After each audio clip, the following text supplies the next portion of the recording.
Hi guys, kain tayo ng dinner. Jollibee. Kinain ko si Jollibee. Hindi, bumili ako ng chicken joy with rice. Kasi kanina lumabas ako sandali, taglit lang. Tapos na-miss ko si Jollibee.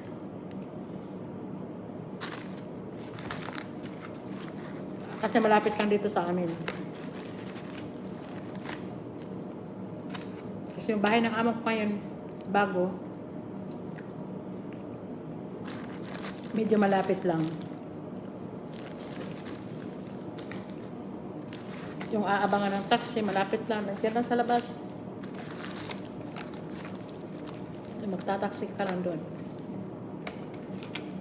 Kaya yun, nakapunta ng Jollibee. Masarap.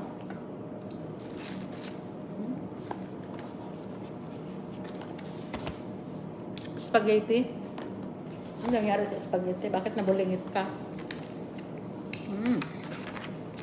Tapos, apple pie. Ayan. Tadadin.